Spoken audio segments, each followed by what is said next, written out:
Quero compartilhar com vocês nessa noite. O tema dessa palavra é a casa.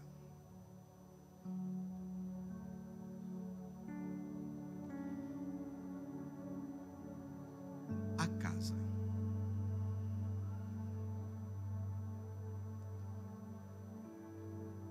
Até quem não tem uma casa vai entender o que eu quero compartilhar com você nessa noite. Porque quando nós falamos em casa, o que te faz pensar quando a gente fala casa? O que te faz pensar? Pensa aí, quando você ouve essa palavra casa, não estou falando casa própria não. Uma casa. Ainda que você esteja lá, com a sua casinha no Minha Casa Minha Dívida, não tem problema.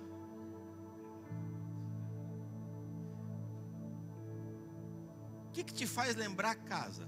O que vem na sua cabeça casa? Talvez vai vir lar, tá certo? Família, tá certo? Proteção, tá certo? Abrigo, tá certo? Segurança, tá certo? Eu acho que, mesmo se tratando do aspecto físico, vamos falar aqui da casa física, né? Imagina uma casinha dessa assim, né, irmão? Olha que maravilha. Pezinho da montanha, um laguinho do lado, uma montanha com um pouquinho de neve lá em cima. É o sonho de toda aposentadoria, né, irmão? Queria aposentar assim, numa casinha dessa? Bom, né? Acho que todo mundo sonha. Acho que qualquer pessoa, ela sonha com uma casa. Em ter a sua casa própria, ter um teto para morar. Até as pessoas que não têm teto, o Senhor está nos dando a oportunidade de dar um teto a elas.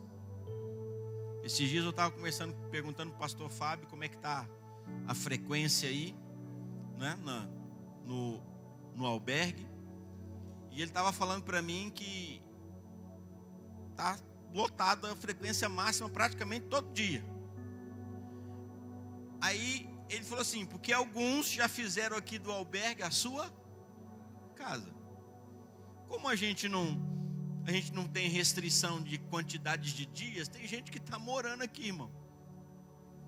Ele vem todo dia, ele toma banho, toma o lanche dele, dorme, levanta cedo, vai embora. No outro dia ele vem no restaurante, almoça, aí dá uma volta na cidade. De noite ele vem.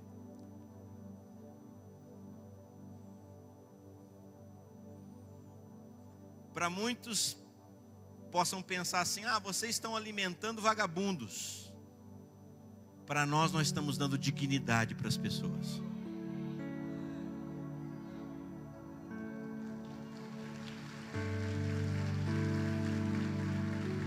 Nós estamos dando dignidade para as pessoas. Ter um teto para morar, ter um prato de comida, não há nada que retraga de volta a dignidade para as pessoas. Mas eu quero te falar que Jesus tinha uma relação muito pessoal com uma casa. Talvez com essa figura desse homem e essas duas mulheres, aqueles que já leram a palavra e conhecem um pouco a Bíblia já se remeteram a qual casa se trata.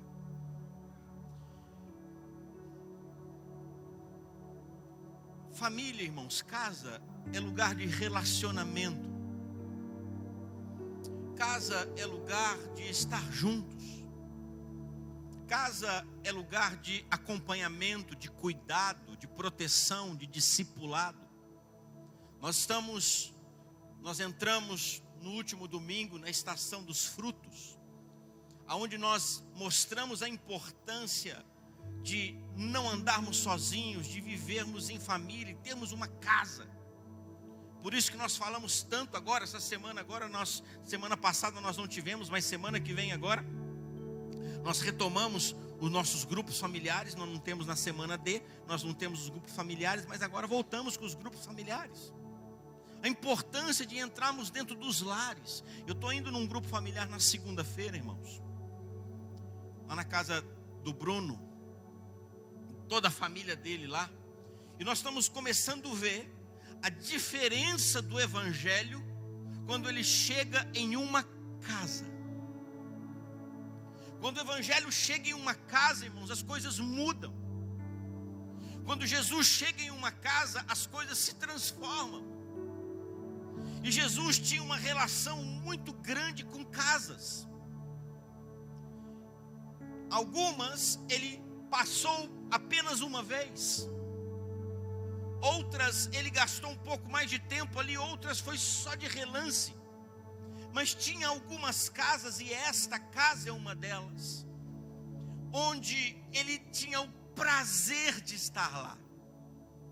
Ele gostava de ir lá. Ele sentia bem naquela casa. E eu fico imaginando o coração dessa família, que são 3 irmãos: Lázaro, Marta e Maria. Eles moravam em uma cidade chamada Betânia. Essa cidade estava a 3 quilômetros de Jerusalém. Não se vê muita passagem, praticamente quase nada, Jesus fazendo alguma coisa em Betânia. A maior parte do tempo Jesus ficava em Jerusalém. Jerusalém era a capital, vamos dizer assim. Era a cidade mais importante, a cidade mais imponente, a cidade mais expressiva da época, onde os povos se afluíam para lá. Muito populosa, com certeza o maior número de hospedarias, o maior número de pessoas para ser recebidas estavam em Jerusalém. Mas Jesus passava o dia ali em Jerusalém, pregando, ensinando, fazendo milagres, curando enfermos, ensinando. Ele passava o dia não só em Jerusalém, mas em toda a região. Mas no final do dia, ele andava 3 quilômetros, mais do que provavelmente quase lá daqui na igreja, quase lá no shopping center. A minha casa tem 5 quilômetros e pouco, quase lá no shopping. Ele andava 3 quilômetros a pé, irmãos. Ele não ia de jumento, ele não ia de camelo, de cavalo, não, ele ia a pé, para dormir e ficar. E todas as vezes que ele estava em Jerusalém, ele não dormia em Jerusalém, ele andava 3 quilômetros, ele ia para essa cidade chamada Betânia. Vamos ler o texto aqui? Se você quiser abrir, você pode abrir, senão você pode acompanhar comigo aqui. Nós vamos ler alguns outros textos. Eu nem coloquei aqui, você vai usar a sua Bíblia aí. Lucas capítulo 10, do versículo 38 ao 42. Indo eles de caminho, entrou Jesus num povoado, e certa mulher chamada Marta hospedou-o na sua casa.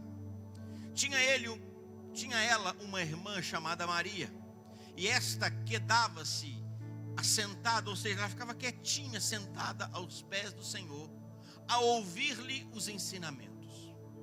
Marta agitava-se de um lado para o outro, ocupada com muitos serviços. Então se aproximou de Jesus e disse: Senhor, não te importas que minha irmã tenha deixado que eu fique a servir sozinha? Ordena-lhe, pois, que venha ajudar-me.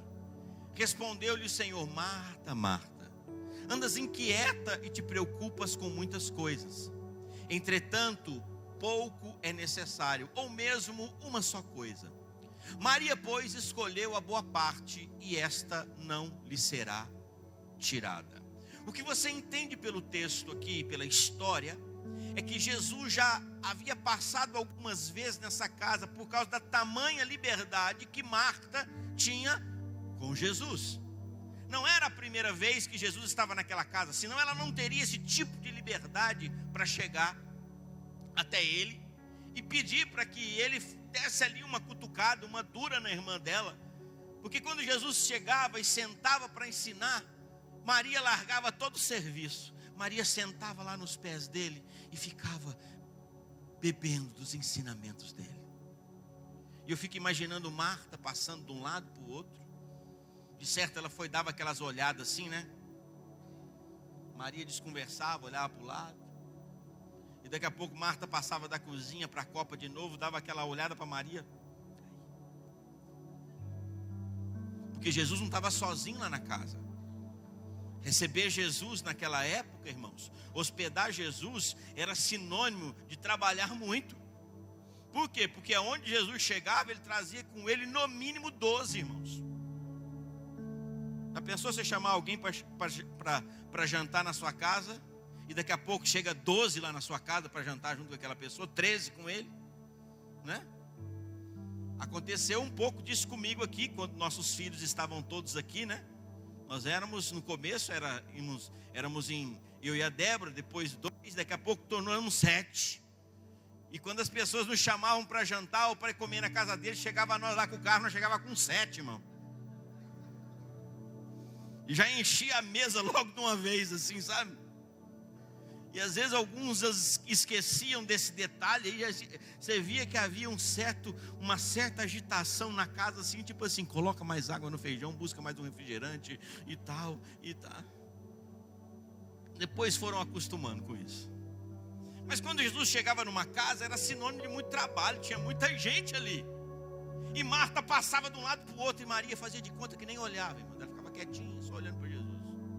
Até que Marta não aguentou e falou o que ela falou aqui. Mas eu não quero me deter a isso. Eu já falei muito sobre Marta já me comparei muito a Marta na minha vida pessoal, na minha vida ministerial. Mas eu não quero me deter a isso nessa noite, porque eu quero falar sobre algo diferente aqui. Em João capítulo 11, do versículo 1 ao versículo 5, estava enfermo Lázaro de Betânia, da aldeia de Maria e de sua irmã Marta. Esta Maria, cujo irmão Lázaro estava enfermo, era a mesma que ungiu com bálsamo o Senhor e lhe enxugou os pés com seus cabelos. Olha a ligação que Jesus tinha com essa família, irmãos. Mandaram, pois, as irmãs de Lázaro dizer a Jesus: Senhor, está enfermo aquele a quem amas. Ao receber a notícia, disse Jesus: esta enfermidade não é para a morte, e sim para a glória de Deus, a fim de que o Filho de Deus seja por ela glorificado. Ora, amava Jesus a Marta e a sua irmã e a Lázaro. Eu quero te perguntar, o que fazia Jesus, que movia ele andar essa distância para estar nessa casa? O que movia o coração dele? É sobre isso que eu quero falar nessa noite. Se nós queremos atrair a presença de Deus, irmãos, me entenda o que eu vou dizer para você. Deus está em todo lugar. Jesus disse assim: eis que estou convosco todos os dias até a consumação dos séculos. Aonde você estiver, Ele vai estar com você. Mas quando eu estou falando de atraí-lo, tê-lo na sua casa, eu estou falando a respeito da sua manifestação. Eu estou falando do seu agir na sua casa. Porque eu posso estar aqui, irmãos, dias e dias, e eu posso me desidratar, e eu posso morrer aqui, desidratado, com um copo de água ao meu lado. Se eu não pegar esse copo e não beber a água, não vai ter efeito nenhum. Então, quando eu falo atrair a presença de Deus, mas você pode perguntar assim, vai ter alguém que vai dizer assim: mas o Senhor não está na minha casa, o Senhor não vai lá, e a presença dele não está lá. Ele está. Mas o simples fato dele estar lá não significa que ele tem espaço para o seu agir, para manifestar o seu poder. O que atraía Jesus àquela casa, irmãos? O que fazia esse homem depois de um dia cansativo? Se nós estamos extasiados com esse calor que nós sofremos aqui, lá na Galileia tem épocas que passam de 50 graus, sem nenhum tipo de ar condicionado, sem ventilador e sem geladeira. Você já imaginou o que era viver naquela época, irmãos? Hoje nós temos ventilador, você tem uma geladeira para tomar uma água gelada. Os que têm condição têm um ar condicionado em casa. Os que não têm vai para o shopping, passa a tarde inteira lá no shopping, a noite inteira no shopping, espera a temperatura cair e volta para casa porque está mais fresquinho. Mas nós temos recursos, naquela época não tinha nada, irmãos. O que fazia Jesus depois de um dia tão cansativo, com tanto lugar para dormir em Jerusalém, com tanto lugar para se hospedar em Jerusalém, ele ainda anda a 3 quilômetros e até aquela casa. O que movia Jesus, irmãos? Porque ali, naquela casa, ele encontrou 3 pessoas. E ele encontrou também 3 atitudes. Ele encontrou 3 comportamentos que o atraía lá. Queridos, o nosso Deus é um Deus tão amoroso. E a palavra nos diz que Ele não faz acepção de pessoas. Mas eu quero dizer uma coisa para você: Deus faz acepção de atitudes. A maneira como nós nos relacionamos com Ele pode atraí-lo ou pode repeli-lo, ou simplesmente pode deixar Ele do lado de fora da porta. É a maneira como nós nos comportamos, é a maneira como nós agimos, é a maneira como nós respondemos a Ele, que vai definir o agir dEle na nossa vida. Ele encontrou aqui 3 pessoas, e ele encontrou 3 atitudes nessas pessoas que faziam com que ele tinha prazer de ir até aquela casa, de ir até aquela família, e que nessa noite você possa ajustar o seu coração para que as suas atitudes, o seu comportamento possa atrair a presença dEle, e você dizer: Senhor, vem para minha casa, Senhor, vem para minha casa, vem sentar comigo, vem jantar comigo, vem sentar à mesa comigo, vem ter comunhão comigo, Senhor.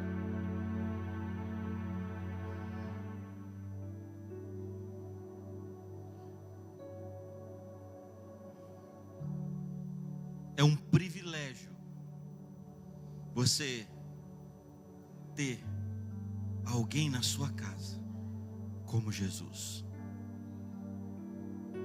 Porque existem pessoas que podem fazer toda a diferença. Talvez para alguns isso não significa nada, irmãos.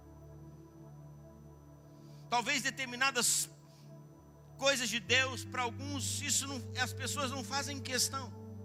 Eles não se importam com isso. Mas para aquele que abrir a porta do seu coração, para aquele que abrir a janela da sua casa, a porta da sua casa, vai fazer toda a diferença.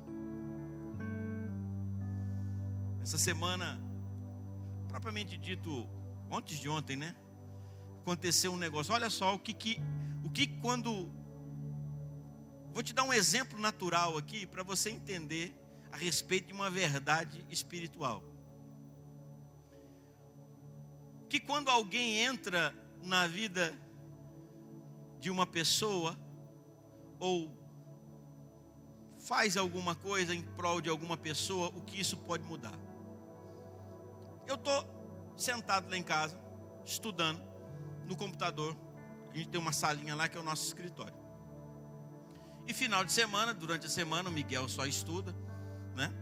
Não joga videogame. Aí no final de semana a mãe dele deixa ele jogar videogame. E ontem, sábado à tarde, foi sábado à tarde? Que dia que foi? Sexta-feira, final Começo da noite, na sexta-feira.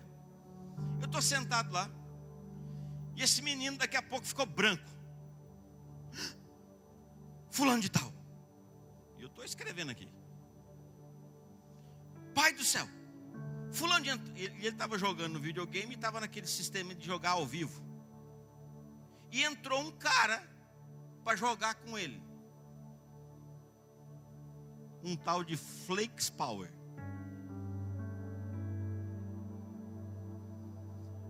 Aí ele começou. Pai, o Flex Power entrou na minha conta. E ele falando, tem aqueles fones aqui, com um negocinho aqui. E eu falando do lado dele, quem que é esse cara? E o cara ouvindo tudo. Aí, o Flex Power, não é ele, não é fake, é fake. E começou ali, não é. E eu estou trabalhando ali, e esse menino foi, daqui a pouco ele saiu, começou a gritar o Levi, o Flex Power entrou para jogar comigo. E Flex Power, irmão, eu não sei quem que é esse cara. Aí teve uma hora que eu falei assim, quem que é esse Zé Ruela aí? E o cara ouvindo tudo do outro lado lá. Nessa área de games, o cara tem quase 5 milhões de seguidores. Tudo na faixa de adolescência, de jovem, adolescente, uma faixa de 20 e poucos anos para baixo. 5 milhões o cara tem de seguidores. E eu saí, eu falei, chamando o cara de Zé Ruela. E ele foi ficando branco e tal, e começou a jogar com esse cara, e começou a jogar, e jogou uma partida ali de uns 5, 6, 7 minutos ali. E eu ali jogando. E daqui a pouco ele falou não sei o que lá, e eu entrei no meio da live dele, e negócio de passar de ano, não sei o que lá, não, eu vou passar, não posso ficar de recuperação. Aí eu gritei assim, porque se não passar de ano, vai jogar videogame em 2035 só. E o Flex Power eu ouvindo o trem, tudo lá do outro lado, lá no microfone. Né? Eu não sabia quem era, irmão. Esses meninos vivem um mundo aí. Alguém já tinha ouvido falar do Flex Power aí? Levanta a mão. Só os pequenininhos, né? Ou os pais de adolescente já tinham ouvido. 99% aqui, se eu cruzasse com esse camarada na rua, nem imaginava quem que é. Moral da história, fechando, só dando um exemplo aqui para você. O rapaz gostou dele. E no final da live lá, depois o moço gravou um vídeo lá e falou assim, esse pessoal que eu joguei aí, tal, dá um incentivo para eles aí, dá um clique lá no canal deles lá e papapá. O menino tinha no canalzinho dele lá do YouTube, 100 e quanto? 160 seguidores. 160. Em pouco mais de 24 horas ele pulou para quase 9 mil. E o negócio ia mudando. O cara, ele falou no canal dele, tem mais de quase 5 milhões. O cara tem. Não deu nem o dízimo ainda. Né? Deu só uns percentualzinhos lá. O que eu estou mostrando para você? Isso é um exemplo. Quero te mostrar que quando alguém entra na vida de alguém em determinada área da sua vida, pode fazer toda a diferença para você.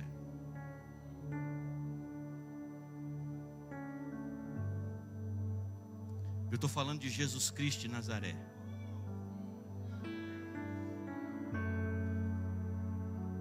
Que não vai te dar seguidores, mas vai encher o seu coração de fé. Ele não vai te dar destaque, mas vai encher a sua casa de vida e de paz.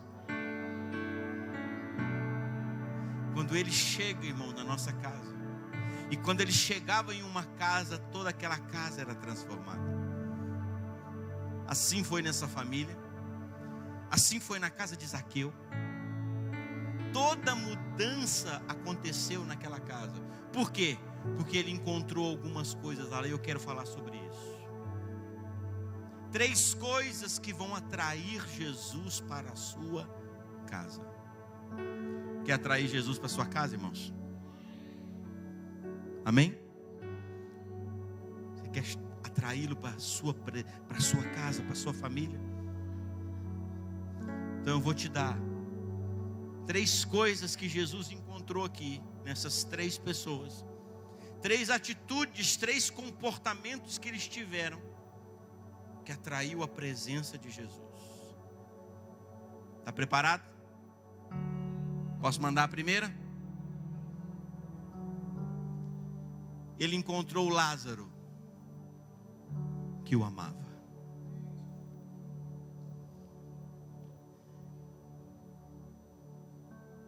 Ele não vai ficar, irmãos. Me entenda o que eu estou dizendo sobre ele ficar. Ele está em todo lugar. Não tem como a presença dele não estar aqui. Ele está, nesse exato momento, dentro de um prostíbulo. Porque a presença dele está lá. Ele está agora dentro de um presídio. A presença dele está lá. Porque ele é um Deus onipresente. Eu estou falando sobre o seu agir. Eu estou falando sobre o seu manifestar. Se você quer que ele esteja na sua casa, a primeira coisa que você precisa entender, você precisa amá-lo. O que atraía Jesus naquela casa, a primeira coisa, ali tinha um homem chamado Lázaro, que o amava. A Bíblia diz: amarás o Senhor teu Deus sobre todas as coisas. Se você quer que a presença de Deus seja atraída para a sua casa, se você quer que a manifestação de Deus venha sobre o seu lar, você precisa amá-lo. E amá-lo significa, eu não estou dizendo amá-lo de dizer assim: Senhor, eu amo o Senhor. Mas o meu amor por ele precisa ser manifesto em atitudes, em um comportamento na minha vida. Assim como o pastor Fábio, a pastora Selma, eu também completei 30 anos, somos poucos meses de diferença, né? A minha esposa, ela não quer só ficar ouvindo da minha boca: eu te amo, eu te amo, eu te amo, se não houver nenhum comportamento de amor, se não houver nenhuma manifestação de amor da minha parte. Assim também é o Senhor conosco, irmãos. Nós precisamos amá-lo, nós precisamos desejar a sua presença. Ele precisa ser bem-vindo. Ele precisa ser bem-vindo. Você precisa desejar a presença dele. Você precisa desejar ele estar na sua casa, de todo o seu coração. Você já chegou num lugar onde você parece que você não é bem-vindo? Você já chegou num lugar onde as pessoas baixou o semblante? Você chegou num lugar onde o assunto mudou? Chegou numa casa onde o ambiente mudou depois que você chegou? E você sentiu ali dentro que você não era bem-vindo ali? Ou talvez naquela casa você não é bem-vindo, ou talvez naquele momento que você chegou você não era bem-vindo. Então isso faz toda a diferença. Quando ele é amado, quando ele é bem-vindo. E o que atraía Jesus naquela casa é que Lázaro, eu estou mostrando não que os 3 não faziam isso, mas eu estou mostrando uma característica de cada um deles. Que se nós juntarmos esses 3 comportamentos, se nós juntarmos essas 3 coisas, nós vamos atrair ele para a nossa casa. Ah, querido, quando a presença dele chega na nossa casa, tudo fica diferente. Sabe aquelas coisas que nunca mudam? Sabe aquela enfermidade que nunca vai embora? Quando ele chega, tudo fica diferente, irmãos. Quando ele chega, a luz chegou ali naquele lugar. Se não tem paz, a paz se estabelece ali. Se não tem harmonia, a harmonia estabelece ali. Se não tem alegria, a alegria chega ali. Porque ele é a plenitude de todas as coisas estão nele. Mas nós precisamos entender que nós temos que amá-lo de todo o nosso coração. A presença dele precisa ser bem-vinda na sua casa. Eu quero dizer uma coisa para você. Mais do que a presença dele aqui, Eu quero a presença dele lá na minha casa comigo. Tem muitas pessoas que dizem assim: pastor, nossa, quando eu venho na igreja, eu sinto uma paz. Olha, é tão bom, é muito bom. E realmente é muito bom, ele está aqui, irmãos. Nós estamos fazendo coisas aqui para adorá-lo. Estamos criando aqui uma atmosfera de adoração. Nós estamos criando aqui uma atmosfera através do nosso comportamento. Estamos criando uma atmosfera de um relacionamento através das nossas palavras, dos nossos gestos. Agora isso não tem que terminar aqui, querido. Isso precisa ir lá para sua casa também. Isso precisa ir lá para o seu lar, para a sua sala, para o seu quarto, para a sua cozinha, para o seu quintal, para a sua varanda. Esse ambiente que está aqui, ele também pode ser possível, ele é possível também lá na sua casa. Eu já vi gente dizer assim: se eu pudesse eu levava a minha cama na igreja, eu ia morar na igreja. Sim, eu entendo no começo da nossa fé, mas hoje você está caminhando com ele. Comece a criar esse mesmo ambiente que tem aqui, querido. Comece a criar essa mesma atmosfera aqui, lá na sua casa. E a mesma maneira como você sente a presença dele aqui, você vai sentir lá. Porque ele não há diferença na sua manifestação. O problema é que aqui nós nos concentramos em uma coisa. E lá na nossa casa nós temos um outro comportamento completamente diferente.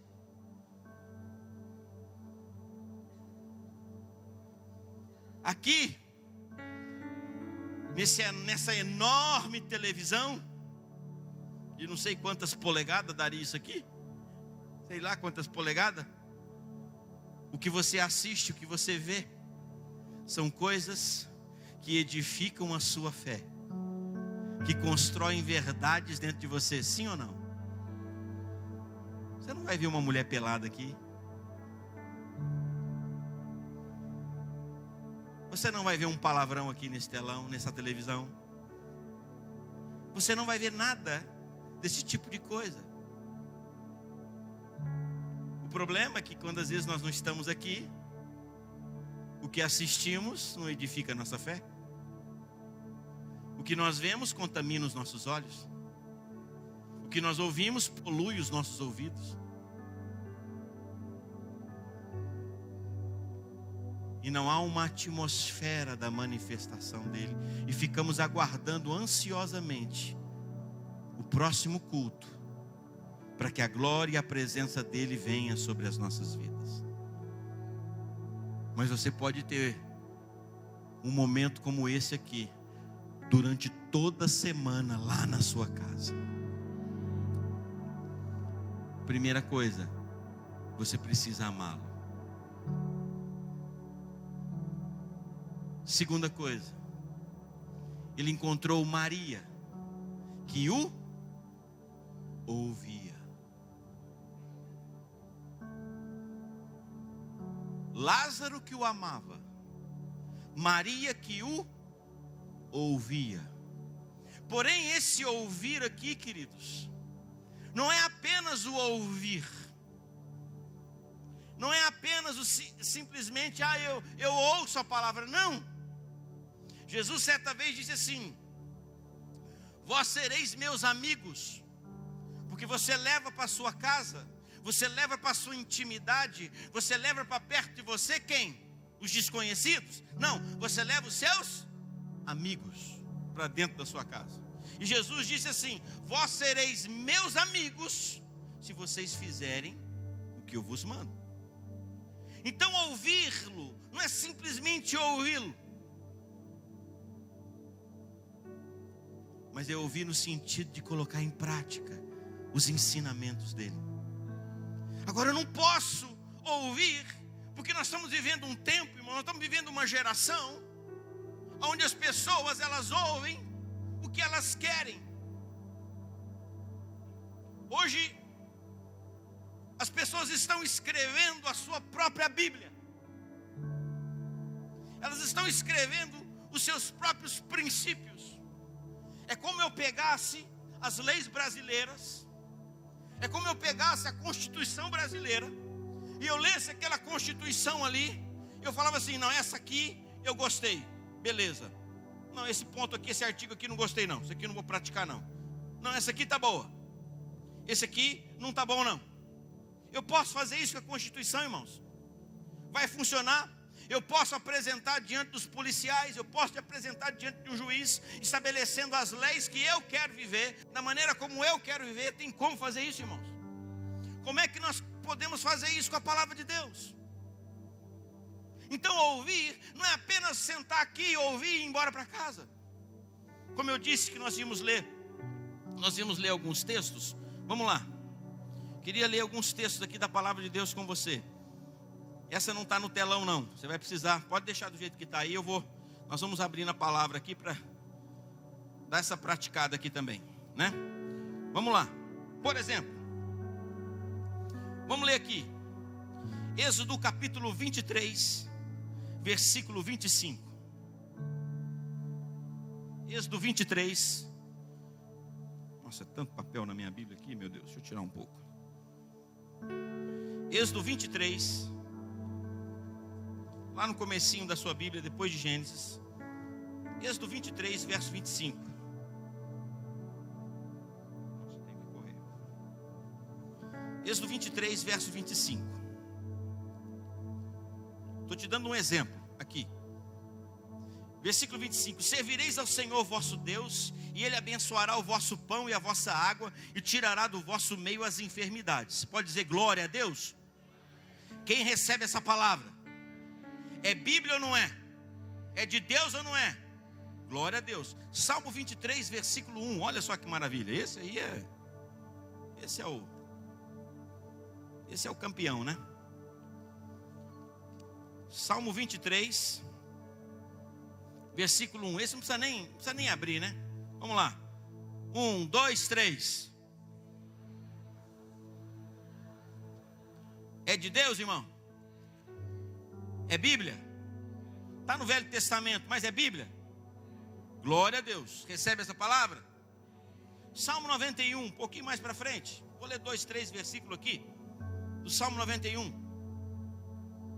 O que habita no esconderijo do Altíssimo e descansa à sombra do Onipotente, diz ao Senhor, meu refúgio e meu baluarte, Deus meu em quem confio, pois Ele me livrará do laço do passarinheiro e da peste perniciosa, cobrir-te-á com as suas penas, e sobre as suas asas estarás seguro. Glória a Deus. Salmo 91, irmãos. Quem recebe? É de Deus? Glória a Deus. Vamos lá para Malaquias.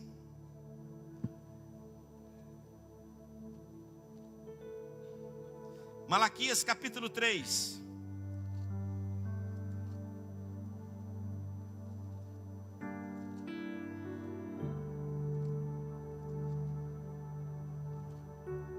Versículo 10. Trazei todos os dízimos à casa do tesouro, para que haja mantimento na minha casa. E provai-me nisso, diz o Senhor dos Exércitos, se eu não vos abrir as janelas dos céus, e não derramar sobre vós bênção sem medida. É de Deus, irmão? É Velho Testamento? Mas tem gente que faz assim, ó.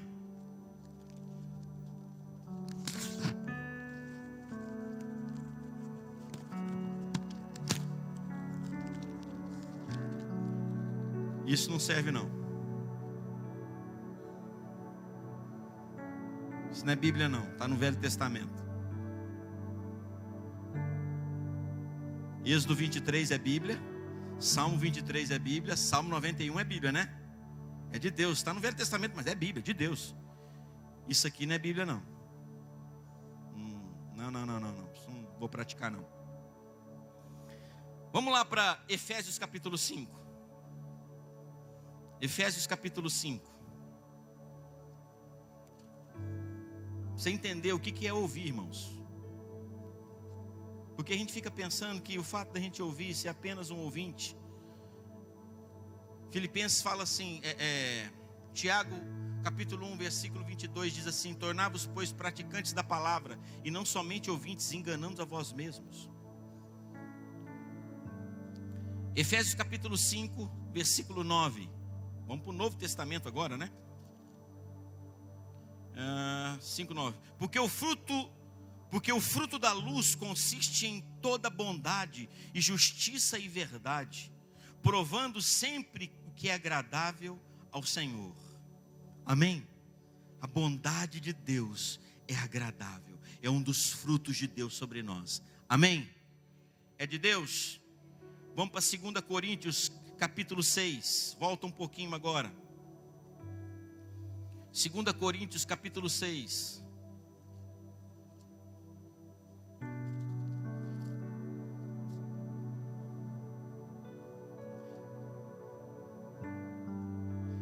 Versículo 6. Na pureza, no saber, na longanimidade, na bondade, no Espírito Santo, no amor não fingido, na palavra da verdade, no poder de Deus, pelas armas da justiça, quer ofensivas, quer defensivas, quer honra ou por desonra, por infâmia ou por boa fama, como enganadores e sendo verdadeiros, como desconhecidos, entretanto bem conhecidos, como se estivéssemos morrendo, e contudo, eis que vivemos, castigados, porém não mortos.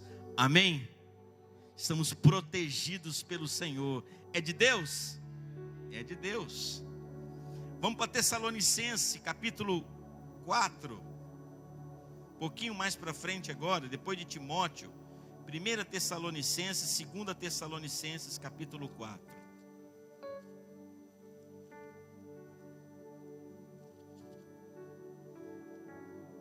Perdão, 1 Tessalonicenses, né? 2 Tessalonicenses não tem 4.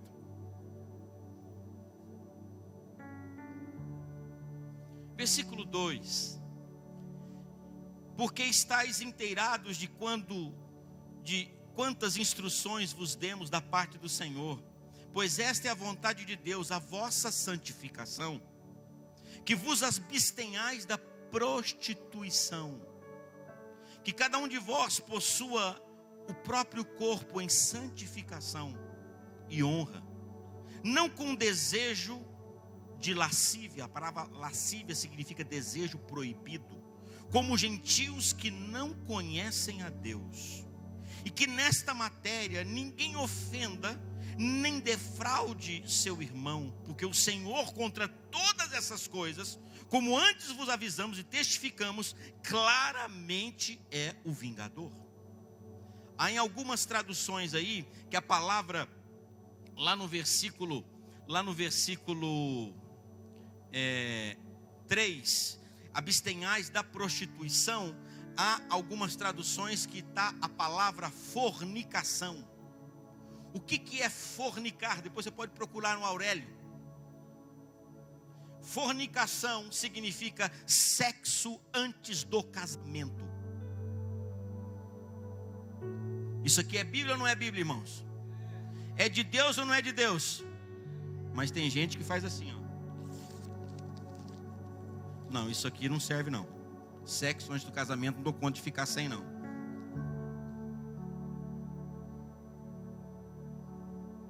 Eu podia ficar aqui, irmãos, mais horas e horas e horas e horas, um monte de exemplo.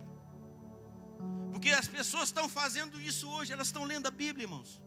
E elas estão arrancando as páginas. O que agrada a elas. Ah, gostei. Não, isso aqui é de Deus. Não, isso aqui é de Deus. Não, isso aqui não é de Deus, não. Aí ela arranca a página que ela arranca a página que ela quer, que ela não gosta.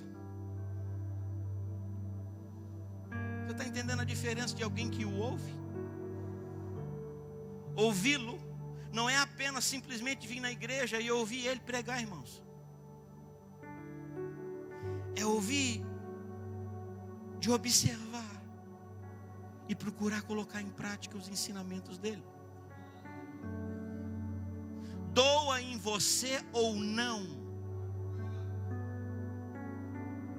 Eu conheci Jesus com 14 anos, irmãos. Infelizmente já tinha experimentado uma vida sexual.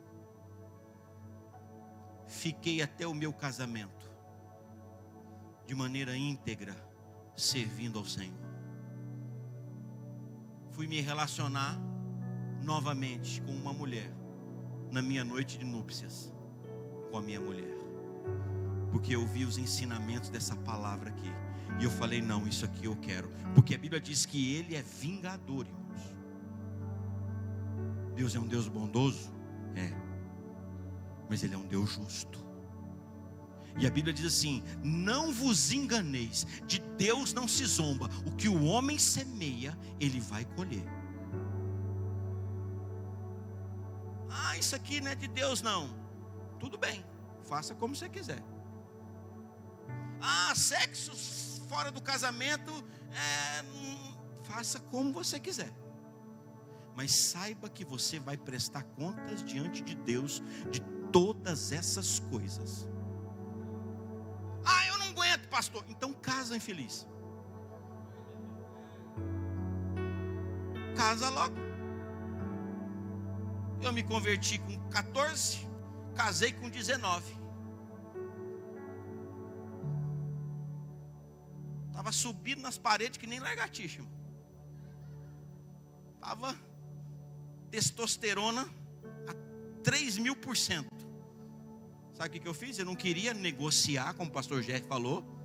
Eu não quis negociar os meus princípios. Eu falei: você quer saber de uma coisa? Trabalhei, vou casar, meu filho, vou casar.